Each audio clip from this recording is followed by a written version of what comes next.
This is the virtual rider briefing for the Shimano mountain bike Grand Prix in Awaba. Exciting times. It's the first cross-country race that we're bringing you after the COVID outbreak. So naturally, there's a whole heap of new rules that we need to get through. I'll try to keep this rider briefing as tight as possible, but bear with us. It'll be a while. There's a lot of information to go through. Let's dive right into it. Let's start with some reasonable good news with the weather forecast. If you look at the forecast for the weekend, it looks like Saturday night that there might be something rolling in, but I think with a bit of luck, this will happen after the race is all done and dusted. So until then, we don't expect more than maybe the odd shower, and the Awaba trails at the moment are bone dry. So they can take quite a fair bit of rain before racing gets bad. So I don't foresee any major dramas there. All right, let's dive right into, well, the biggest change, obviously, which is all the rules that we need to put in place because of COVID. And it is something that keeps us up at night. It's not something that makes life easy. It's just running an event, as complex as it is, but it's just adds a whole new level of complexity to it. And for the last 3 months, we've been looking at everything that happens at an event, from us arriving, you arriving, touch points, starts, finishes, virtual rider briefings, things like that. Okay, how can we make this as COVID safe as possible? And the good news is we got quite a bit of experience so far. Over the last 2 weeks, we had 2 Superflu events, one in Awaba and one in Queensland. And they worked really, really well. And we had the help of 700 riders over 4 days of racing who all did the right thing, who helped us show the world, who surely is watching, that mountain biking is a relatively safe sport. And being out in a forest, in a state forest or a national park or a mountain bike park is probably one of the safer places you can be in right now. And this is what we need to showcase this weekend as well. We need your help for that. I'm going to be very honest with you. We looked at it, what makes sense, what doesn't make sense, what can we do and what can't we do. Luckily, there's guidelines. It's from New South Wales. There's health orders, and they dictate pretty much what we can and can't do right now. And this is what we look at predominantly. There's a lot of articles being written, a lot of experts being out there suggesting things, but really we look at the advice from New South Wales Health and those health orders, which stipulate pretty clear what can be done right now. So events at the moment are capped at 500. We looked at that, said, no, we need to cap this even further, especially at the beginning for us. So we have rider cap of 250 for this weekend. And when you come to the event center, you will notice right away, okay, this is everything is spread out. When before, our goal was put everything together, make the most amount of atmosphere as possible, get everyone together, have some fun. We now look at it completely different. How can we keep everybody as spaced out as much as possible? Spaced out not in a spaced out kind of sense, but in a virtual, in a geographical sense. Social distancing. Social distancing and spaced out, very close to each other. My beard was very dark, by the way, before this COVID. It's now getting gray because of all the sleepless nights and all the time we spent doing this. All right, so keeping a long story short, we have 2 alternatives. Either we showcase, okay, this can be done. We showcase the Fox Superflow can be run in a COVID-safe way. Now we need to showcase the same thing this weekend with that our cross-country events can be run the same way in a COVID-safe way. And we need your help to do that. So yes, we have all those rules in place, but we can't be behind each one of you and say, please keep apart, keep your distance. So please show each other, show yourself, prove to us and to yourself that when you come, keep in mind, just keep each other apart as much as you can. That can be when you start, when you grab your number plates, when you set up your pit area, when you race, when you're out there at the start of the race. Let's just all spread each other more than we would naturally do. We need to do this probably for the next 6 to 12 months. This is a rough guess, but the alternative is to stop XC racing, and we really don't want to do that. But if we can't show that it can be done in a way that we are happy with how it works, as we have done with the Fox Superflow, this is an alternative route we need to do. So please, please, please help us with that. You will come to the event center, and the car parking is on the right-hand side. All the left-hand side in Awaba, there will be purely event center and pit row. So you can come, park your car, and you can take, if you have a table or maybe a tent, you can take that on the left-hand side. We will reroute the track so that it goes through the left-hand car park of the Awaba mountain bike park there to give you as much room as possible. And you come get there. It's going to be around about 8 to 10 kilometers. I think the current route, I think it's about 8. I need to measure it out, to be honest. It's the same track we used last year. It's the red track, I believe. So it's the full loop of Awaba. Again, it's in really good shape right now. A lot of work has been done on the trails, and they're really, really cool to ride right now. So yeah, you set up there, you set up your pit area, and you get your number plate. We have the number, the registration. We're gonna make it a little bit longer. Please refer to the schedule there for exactly when it starts and when it ends. And then the biggest difference, usually we have a mass start for everybody. Now we're splitting this into 3 starts. The first start will be 9 o'clock, and that will be all the GP7 riders. The way we're gonna do it is from about 6:45, those riders will be allowed to move into the start area, and that is going to be at the end of the downhill track. It's another very big area where we can easily stage hundreds of people, and our biggest start will be the GP4 solo start with around about 100 riders. So we have a lot of space there. Please head there. We're going to mark it out so that we'll show you roughly where the front and the back is, but we have a huge area where you can quite comfortably get together. So 3 starts. First one, solo start. What we'll do then is we will pick you up, and we have something like a pace car, if you like, someone on a bike who will be in front of the group and have a neutral rollout on a fire road. This will then funnel you into the single trail. This will be very different. You could argue whether this is makes it less fair or something. But we're not going to have this hectic rush for the first hole shot where everybody's trying to get in as quickly as possible. We're not going to do that. It's going to be a very relaxed start. This is something where we're thinking about a lot. Okay, how can we make this as safe as possible from a COVID standpoint? So we're going to have that rollout behind this pace car, if you like, or pace bike rather, and then into the single trail. And as soon as we're either very close or in the single trail, that's when the racing is going to be released. That's probably the main difference there. This is the first start for the GP7 riders. Our second start will be the GP4 solos. Around about 20 minutes past 9. This is where we do the same thing. You will, after everybody who starts the GP7 is gone from that start area, the GP4, so the next start is allowed into this area. And then we're going to do the same thing again, start you out, neutral, roll out on the fire road, and then into the single trail where the racing will commence. And then the third start will be all the GP4 teams.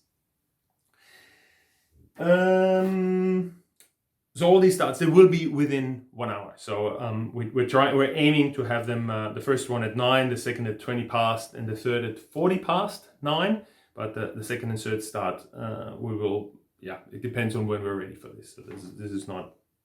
20 minutes is our aim, but this might be more if we need it. Could you talk a bit about the marking on the track? What to look out for? Yes, so marking on the track, obviously it's the usual, but if you haven't raced with us before, there's yellow arrows that we use with Shimano bunting. We have double arrows that indicate that a technical section is coming up, and with triple arrows which indicate that a very technical section is coming up.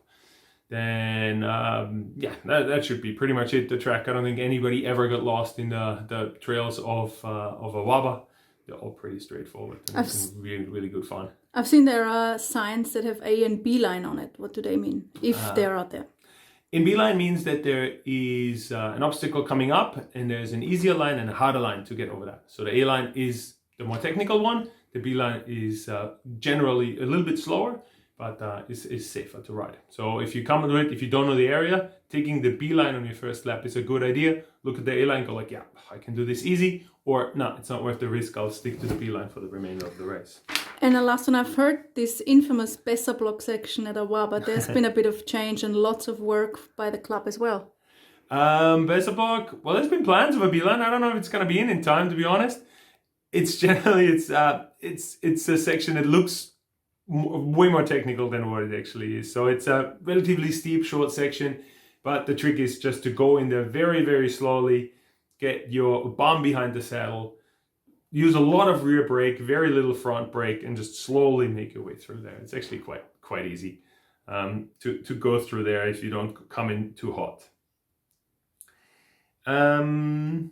What about the race finish, actually? If they start at 9:20, when will they finish? Okay, so the race, you still have your 4-hour race, regardless of when the start For the is. 4 hours. For the 4 hours. So 7 hours, you start at 9 o'clock. 7 hours later, we will close the racetrack to you.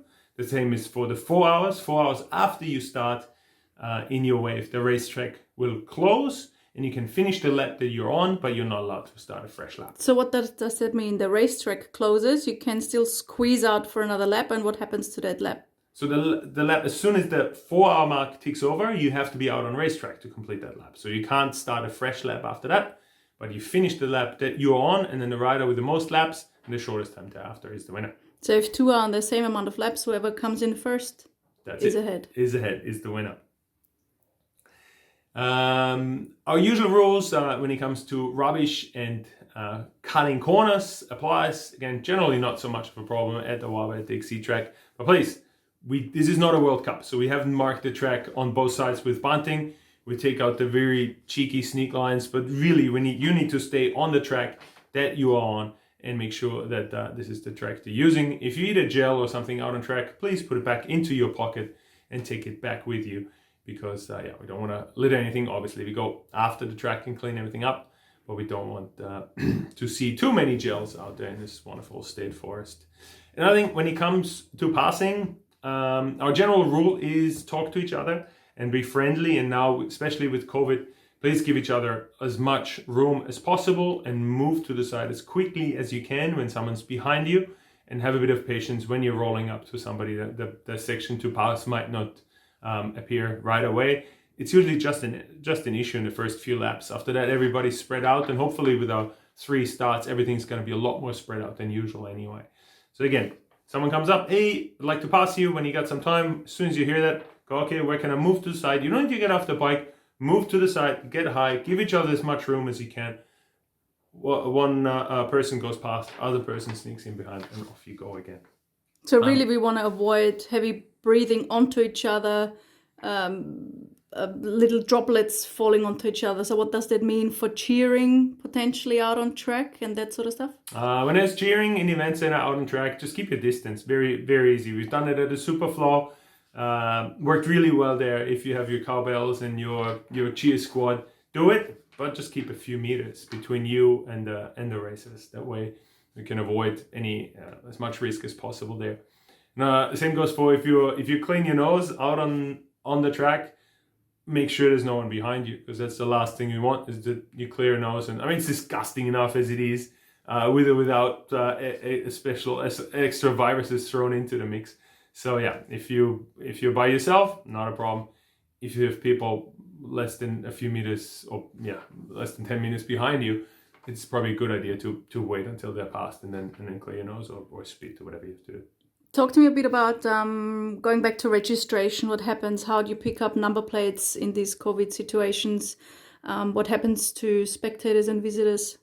Yes, so by law, we need to keep the details of everybody who comes to the event. That includes every spectator, racer obviously, support people, all the crew. So everybody needs to register. So you can do this on the website as register, and then we also have a new registration button for every spectator. We need to collect your name and your details, and you will do that online. So please, when you come to registration, you can do it there, or you can do it in the lead up via our website. It's probably even easier, makes it quicker. And when you come to registration, same thing. Just keep your distance. We'll have a queue there, and people aren't going to be behind each other. When you come to registration, things we had in the past, for example, the bazaar, we can't do this at the moment. So you will get there, you will get your plate. We'll have drinking bottles and or Red Bull for you that you will get handed as well as a bunch of cable ties. Then you take this, and there's also no signed waiver. You don't need to sign this anymore. We've done this all online now. Could I just clarify one thing in terms of the spectators based on the experiences from the Superflow events? So one of the options to register a supporter is if a racer signs up as a racer, they can indicate how many people they're bringing along. That's one way. The second way is racers can sign on via the online registration process as a supporter for free as well.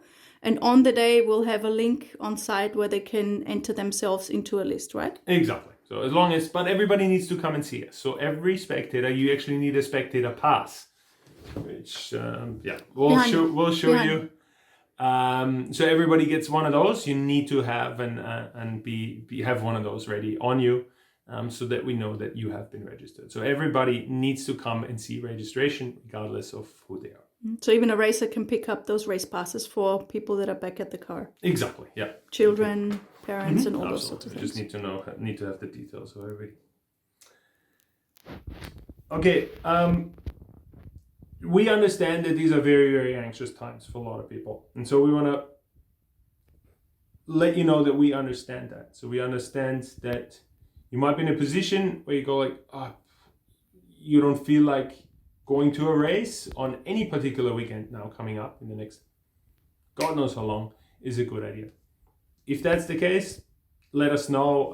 They're very, very. We changed our refund policies, so we're not gonna argue that if you say that you don't feel like coming to the event, let us know and we can issue you a refund.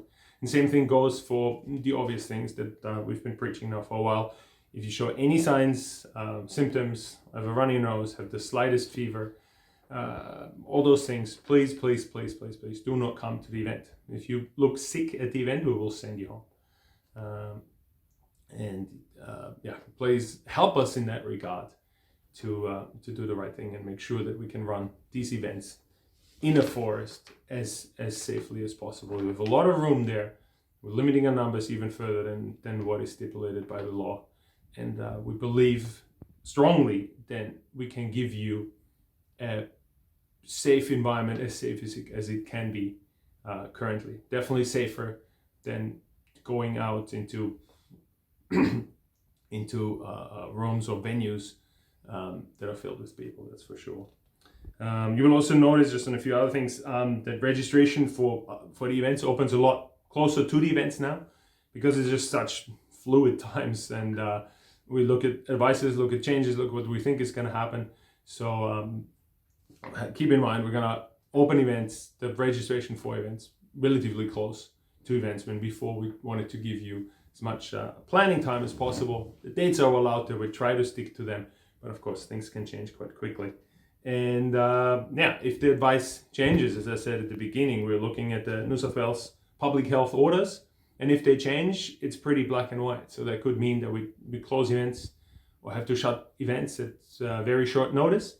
This is a possibility. And once again, we've been very good, and you've been very, very good with us as well when it comes to transferring refunds, transferring things to new dates and all that. So this is something we have to work with for the next while. And so we thank you very much for everybody who understands that this is a tricky time, and we are working really, really hard to set a high standard when it comes to running those events. And with your help, we can achieve that. And we thank you for that, and look forward to seeing you on Saturday. Also in rider briefings, we usually make reference to any medical incidents out on track. How will that be handled? Will have any a medic stationed in the event center? What should riders do if they come across an accident or if they get injured themselves? My phone number is on each number plate. So either if you have a phone with you, give me a call, or the lap is relatively short. So let somebody know to come back to the event center. Let us know. We have first aid station there and can go out and fix things, patch people up and get people back. And we have roaming marshals out on track who are in contact with us also. Absolutely. What if a rider helps another rider and loses time because of that? Only if you help somebody who has an injury, and we look at the results at the end of the race, and if the time you lost out there, if it makes any difference in the standings, we look at giving you the time back. If you have somebody who is a mechanic, that's very nice of you, but you don't get the time back. Talking about times, one of the other changes is that there are no results computers on site at the event center. How will people find out results during the event? Very easy. Just please have your own phone with you. We have the results on the website. There's multiple links there. We'll show you how to get to the results pages as quickly as you can. But yeah, as you can obviously, the last thing we want is the usual drove of people standing in front of a computer and checking their time. So you need to do that on your own device. We have reasonably good phone reception out there, and you can use your phone to check the live results as you come across the line. Another thought about times, team transitions. How is that working? Usually we would recommend a high five or a slap on the shoulder. How would you recommend, or how will you stipulate teams doing that? Yeah, so we're gonna go from the high five to the air five.